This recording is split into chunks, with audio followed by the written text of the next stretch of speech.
Every day, more than 2 million tons of waste is released into bodies of water around the world. More people die from contaminated water every year than from war and other forms of violence. And it seems to be getting worse.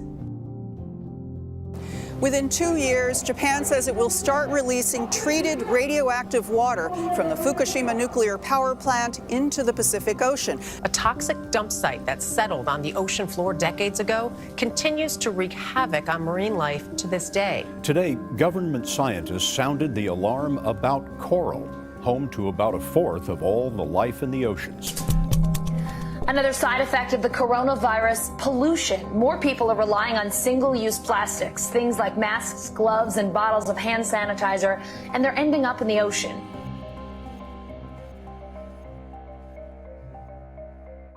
And it changes the chemistry in a way that the water in the ocean gets slightly more acidic. Not a lot, but it doesn't take much change in how acidic the water it is to make a big difference for organisms. For example, you have blood in your body, your blood is at a certain pH. If you change your pH just a little bit, you could be in a life-threatening situation. A lot of organisms that live in the ocean are really attuned to the pH in their environment. They're in this water medium. And so if the pH changes just a little bit, it can be a big deal for them. A new form of aquaculture may be part of the solution. The answer to this question is playing out in the waters of Cape Cod. The waters there were once crystal clear and overflowing with fish and marine life. But in recent decades, the marine life has suffered from pollution. And today, most of Cape Cod is devoid of its original marine life. Nobody knows this better than Ed and Costa. They've both spent hundreds of hours farming oysters off of Cape Cod. Costa grew up on Cape Cod. He's witnessed these changes firsthand. Like 25 years ago, we didn't have a lot of these fish that we have now. These ones that were more southern fish, bonitos, albacores, those were like Florida, and they used to come up as far as the Carolinas. Now they come up as far as like Chatham. In these areas, more tropical type of fish. Not tropical, but warmer water fish. Mm-hmm. And you can tell because the lobstering has changed a lot over the years. There used to be a big lobster industry in Buzzards Bay, which is pretty much gone. Pretty much just because the water temperature on average is 5 degrees, so everything has shifted to colder water, just up the coast. Ed didn't grow up on Cape Cod. He grew up over 400 miles south in Pennsylvania. Chance, in a series of events, led him to trade in his high-paying Wall Street job for a career as an oysterman.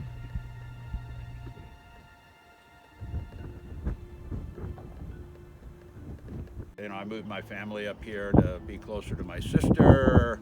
My sister lived in Brewster. I lived in New York. I moved my folks up here. We bought them a condo and everything was good. And then Dad died shortly after being up here about a year. And my sister, who was going to kind of watch over my folks, while I went back to New York, she got very sick and died unexpectedly. So I kind of just stayed up here and I needed stuff to do. I became a volunteer. I did a lot of things, and I just started loving oystering and farming and everything else. So I didn't leave investment banking. I had enough of investment banking and Wall Street, and that was 27 years. So you burn out down there, and this is a great second shot at just another career. Yeah. And a little bit more modest, and maybe I'll stay in the game a little longer by doing this, because I think the pressure and everything else that was happening, and as you get older on Wall Street, it's a young man's game, kind of. So, so I don't think I'd rather be anywhere else than right here, right now. That's like, I think it just basically just being on the water, being being a waterman and growing. I've always liked to grow stuff. I was always a gardener and I studied botany in school. I just love growing things. And when you start, shellfish get under your skin. It's hard to imagine. People say, it just looks like a lot of work. But when you're in the water and you're solo and you make your living from growing things from seed and selling it, and getting, people love eating them, and it's just a very, very rewarding, personally rewarding thing for me. And right now at this age and this part of my life, and I call it my second career. I was a international investment banker. I think I mentioned that to you before, for 27 years, and now I'm an oysterman.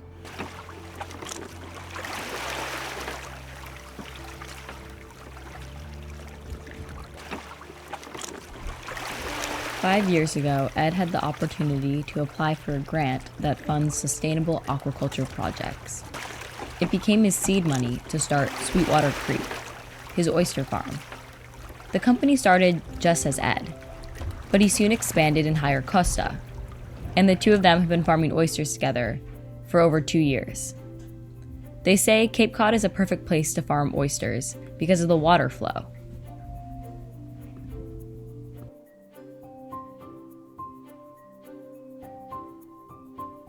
I think the grant came through in 2017, so this is probably like 4 years now. It's relatively, obviously a very young company, but this place grows oysters like nobody's business. There's so much water flowing in and out of here and so much food. Years ago, the waters were teeming with oysters. But the oyster's natural habitat has been destroyed by pollution from untreated sewage, runoff from fertilizers, and increased water activity. Today, less than 1% of Cape Cod's original oyster population remains. Yeah, did we always have, like, in certain areas, like, a natural set of oysters? Very few, like Wellfleet did. Well, there weren't a lot of areas. A long time ago, there were natural sets everywhere. Lewis Bay was actually known for a lot of natural sets when they had all the eelgrass. Right. What happened is, eelgrass, what killed it? A lot of people Warmer weather, septic systems. McMansions. Yeah, houses with septic systems will let a lot of nitrogen into the water. Well, it's like there's so many things that are going on right now that nobody even really knows exactly what the effects are. This is the first time effect that we've had because of climate change, because of CO2 production being absorbed into the oceans, and it's all about ocean acidification. What does ocean acidification do to oyster shells?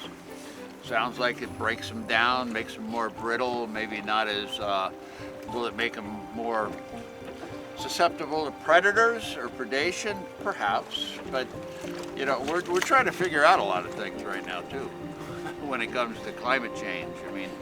Warmer waters, lobsters are going north. This used to be like lobster capital and cod capital, and now everything is going north to the Bay of, Maine, Not so much here anymore, so.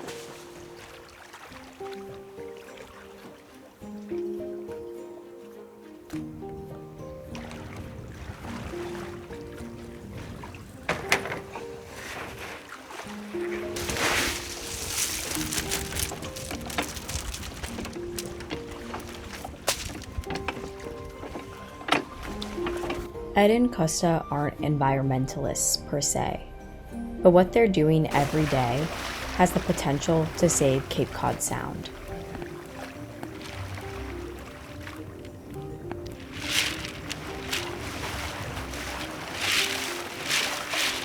This is kind of a typical bag of oysters. Oyster farming works by growing oysters in bags that float in the ocean. These oysters then naturally filter nitrogen out of the water by absorbing it into their shell, thereby improving the water quality. Here is a tank filled with contaminated water. One side of the tank is empty and the other contains oysters. Look what happens to the water quality in the oyster side of the tank. You see, oysters are great for water quality because they're natural filters. They remove excess nitrogen from waters and incorporate it into their shells and tissue as they grow. Adult oysters reportedly can filter up to 50 gallons a day. Oysters go in the bags. Bags go in the cage. Cage goes in the water, but the other way around. These things are actually flipped in the water, so they're suspended in the water. 85% of the food is in the top 18 inches of the water column. So they're right in the middle of all the food. This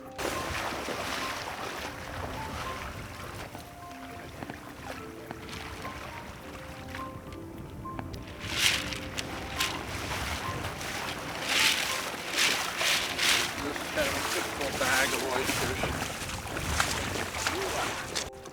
The growth rates here are great, and they grow a beautiful oyster, and the flow of the water, and the water's cleaner. I mean, we have millions of oysters in here, 55 gallons a day for each oyster, and they just clean up the bay a little bit. As long as we do our own part, oysters will do their part always, but it's us that have to do our part, so.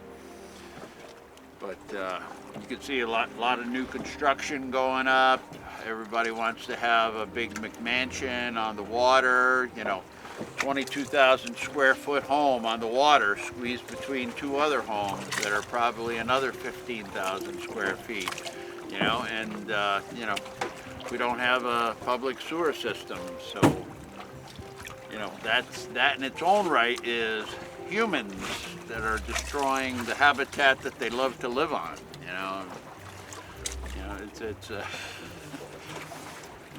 it's a house of cards in a way, but there'd be no oysters if it wasn't for aquaculturists right now, because the natural environment that oysters need has been destroyed, whether it be climate change, whether it be over abuse of septic systems, fertilizers, golf courses.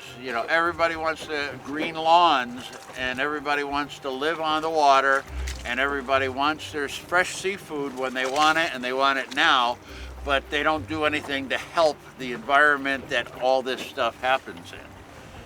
So I mean, that's the whole thing about everybody wants everything when they want it. We're very much a now society, but no, oysters would not be growing. We would not be eating oysters in oyster bars if it wasn't for oyster aquaculture, because eelgrass has been decimated by fertilizers and nitrates and dredging and commercialization and everything else. So without eelgrass, there's nothing to catch the larva. If you don't catch the larva, all the spawns of these oysters and scallops and everything just go out to sea, and they just die off if they can't attach to something. So, yeah. This is this year's seed that we get. It's the small stuff that next year we'll probably be going to market with these as standard size oysters. And We'll see how small they are. we got to put them down on the ground and get them out of harm's way from the ice, if there is ice. Yeah, probably won't be any ice this year. You always assume there will be ice. Ed and Costa spend 9 to 10 months a season on the water.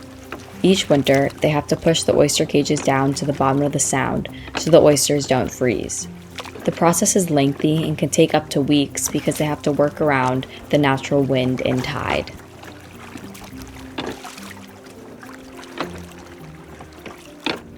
So everything gets put down the bottom, and at about 40 degrees, the oysters kind of stop pumping. They go into hibernation.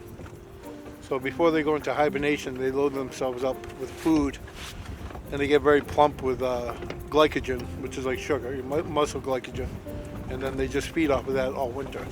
And then in April, you come back and you. Yeah, we bring them back up and we float them again and get them moving around and in the flow. As long as the water is above 40 degrees, they're actually still feeding a little bit. Like right now, it's just right on the, Usually by now they'd be dormant, Okay. but this weather's, pretty mild this year. Yeah. And it's supposed to be in the 40s next week, so the water temperature's still about 40 right now, which is not the usual. So. They also have to take a lot of their gear back to the mainland before the first freeze of the season. If they don't, their gear will freeze and break, potentially costing them thousands of dollars. But even if they do everything right, their oysters could still die. A few years ago, Ed lost most of his oysters and gear due to unprecedented amounts of ice, even though he properly sunk his cages. And that year was like the coldest year ever, like in 100 years. We had this much ice. So that ice acted like a piston and just crushed everything and pushed the oysters into the mud.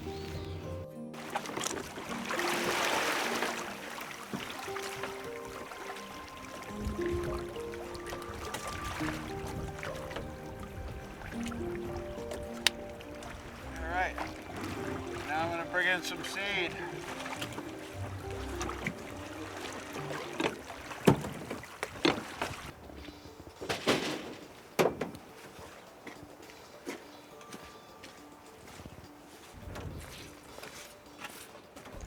Oyster farming is one form of aquaculture. Critics say that aquaculture can be cruel and inhumane. But NYU professor Jennifer Jaquette says that not all forms of aquaculture are created equal. Yeah, I mean, all aquaculture is not created equal, right? So in general, aquaculture has actually had a lot of negative impacts on the environment, which is, people want to say, they want to paint it with this blanket statement like aquaculture is incredible or aquaculture is terrible, neither of which is true because, we're farming hundreds of different species and they each have their different impacts and profiles that go with them. And actually, one of the best things you can do if you're going to farm anything is bivalves, including oysters and or seaweeds and kelps, for a bunch of different reasons. One, cleaning the water and improving water quality. But also, with bivalves and seaweeds, you eliminate a lot of animal welfare concerns. These are not species that are upset about being in one place. They're not upset about being in captivity. They're not even really in captivity, as you've probably seen. They're grown on these lines. And, if they wanted to escape, they could.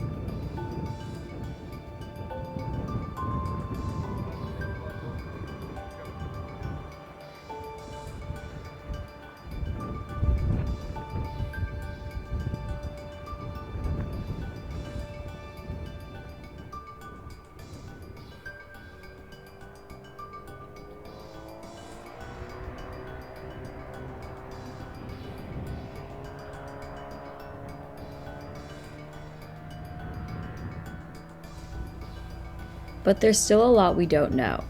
Professor Jaquette says oyster aquaculture is a good thing, but only in moderation, because we're colonizing the intertidal zone with industrial structures and disrupting the natural world.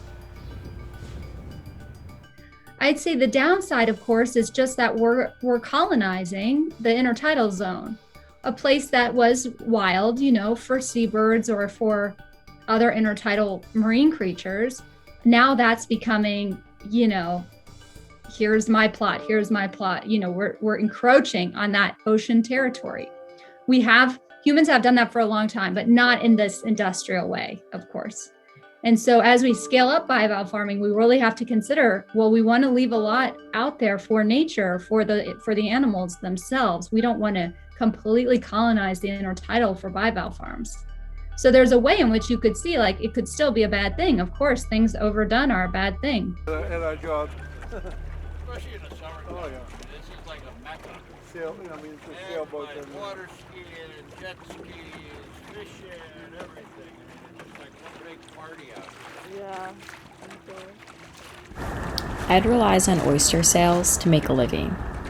The COVID pandemic dramatically reduced the demand for seafood.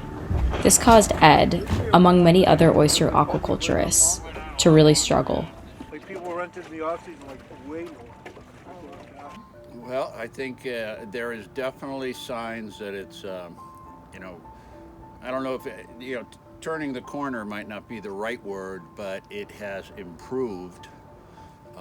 Dealers are getting more interest in orders as some of these restaurants are looking for, we're heading into a busy season, both here and everywhere for oysters. And seafood in general. So I think the dealers that I deal with are basically saying that they see a lot of improvement already, a lot more activity, so there will be more orders coming in, and that's good because there's kind of I'm sure there's a glut of oysters out there on a lot of these farms, and as they become, back into the season, all my oysters I can't get to right now until I get all this gear in there. So once I get the gear in, they're ready to start buying my oysters. So it'll probably be a lot earlier than they started buying them last year. To be able to start selling oysters in May versus last year I started selling in August is going to be a big help. So I think that if things continue the way they are, knock on wood, maybe we'll get through it. So we survived. It was a tough winter to survive, but through the programs and the grants that are available to self-employed oystermen, fishermen, a lot of people made it, but I'm sure a lot of people that didn't. So I'm just happy to be here and getting ready for a new season.